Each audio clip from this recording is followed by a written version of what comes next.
most likely that was part of a large escape. Yes. Because all of that, you must know that all of the western end of the island, Trelawney, St. James, Hanover, Westmoreland, the sugar plantations continued almost intact, way up until in the mid-20th century. Oh, you mean? But listen here, the biggest violation and the first big violation of the human rights of Jamaica, setting a pattern. Yes. That got them arms from American planes and helicopters, was the Coral Gardens incident, which was triggered off by land use and land dispute of squatters after there was agreement on sharecropping and reversal and going back on the word, right near to flankers. And we know that even more recently. I'm not sure if Mr. Joe Witter, who was in England for some time, a big landowner in England, who had a lot of land in Lilliput. I'm not sure if he also had land in flankers, but you remember the land riot that went on there when the commissioner of police was Mr.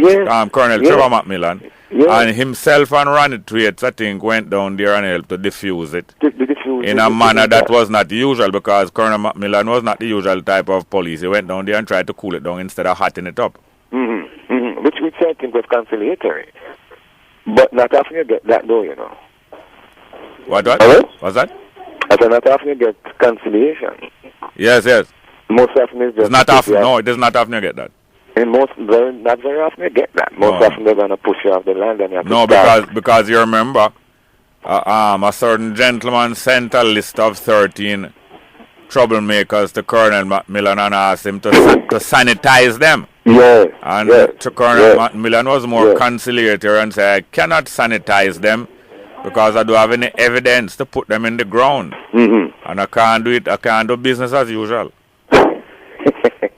down in Tivoli there.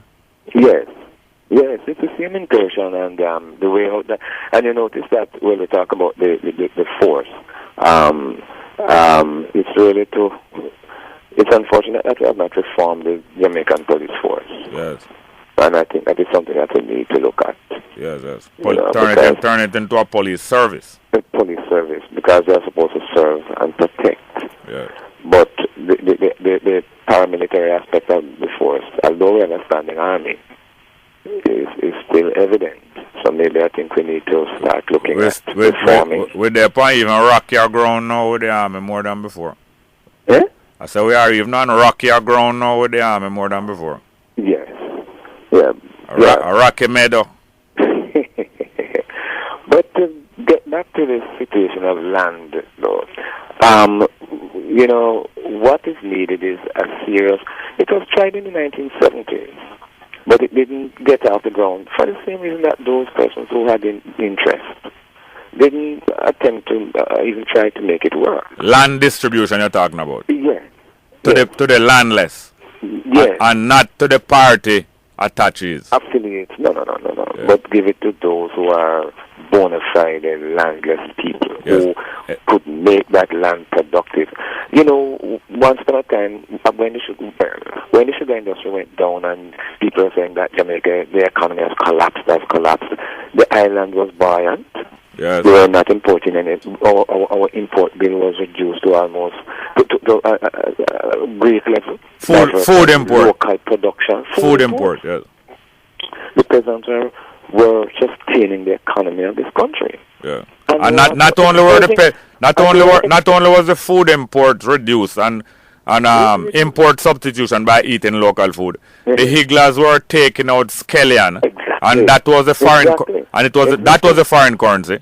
Exactly. Scallion, thyme, yam, onion, and thyme curry. Yes, you little ganja thing. In the 1880s thereabout, we were exporting Lucy yam to Central America. Yes. From Hanover. Yes. In large quantities. Yes. So, they were not, as I said before, they were not only producing at subsistence level, but they were producing at the surplus, which was being sold locally and exported. And yes, we were gaining scarce foreign exchange by that. Yeah. But we talk about getting rid of squatter settlements, but I think we have to address the land question. We have to. Of course. No. Is there any good reason why government hold on to so much land? And can it the excuse being that you need land to build different highway routes or to widen the development? But step back a bit, Jerry. Yeah. All land in Jamaica is owned by the government. Yes. Every single piece. You pay rent for it every year. Yes. The taxes you pay is a reminder to you that you are only you have that land in fee simple. You're a landholder. You're a landholder. Yeah. And that gives you the right to dispose of the land, to use the land. But if the government needs the land, the government can come and take it from you. Yeah, well, Mrs. Joy Douglas at the UDC, she reminded us of that not only the country land, but the town land, and the hospital land and the church land. All land in Jamaica is owned by, it was owned first by the Crown, remember I said that earlier? Yeah. And then with the government, it's owned by the government of Jamaica. Technically, that's how it is. Yeah. Well, we when you talk about I own a piece of land, yes, they have rights to the land by virtue of the title. They give you that title as the user of that piece of land, and it is at the well, I don't want to say this, but if the government needs it for developmental purposes, the government can easily acquire it from you. Yeah, of course, government will negotiate a reasonable price. No, not. There must be a reasonable price. Because people in Christiana have experienced of that recently. That very recent there must be a reasonable price. Yes, that's perfectly correct. But nonetheless, it's just a reminder that you only have rights to the use of the land at the pleasure of the government. Yes. So you ask the question, why the government need all this land? Yes, all of it belongs to them anyway. And to them, hold on. That's another thing that we want to disabuse our people of, another concept.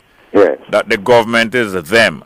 And the state is them. Listen, the state is not a set of people, but our Jamaican people believe that the state is a party who win, along with the judges, along with the police, along with the important people and the civil servants. We have to diffuse that. They have impersonated and impersonalized the state.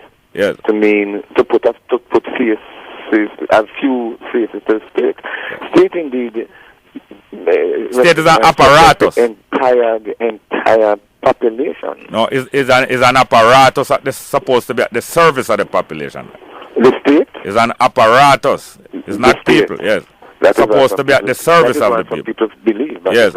And all of these human beings who claim to be the state, they're supposed to be just officers of the state. Yes. Yeah. Yes. And they're supposed to carry out your will and pleasure. Yes, but they have convinced the people that they are the boss. And you know the worst thing in history is when a servant become boss over who own the thing. That's the worst thing, you know.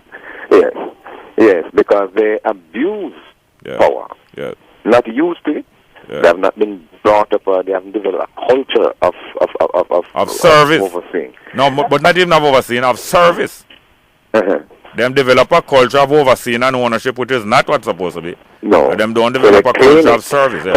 That goes back to the point, you know, where I pointed out that in the early, just immediately after slavery, that many of these overseers, the owners of the land, not interested in the land anymore, just claimed it and believed that it was there and start selling it off.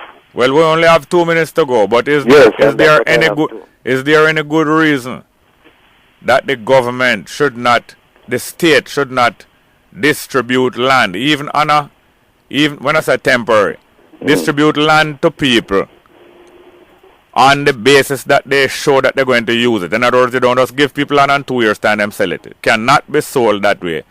And it can't be just held in perpetuity by people who are not using it. If they're not using it. Is there any good reason why government must hold on to most of the land and most of the people must be landless? Absolutely not. Must be landless? Especially in the situation we're in when we are importing 80% of the food we consume. Yes, and is there we need to put the land in the hands of those, food farms. We need to get land in the hands of those persons who need land and who are willing and ready.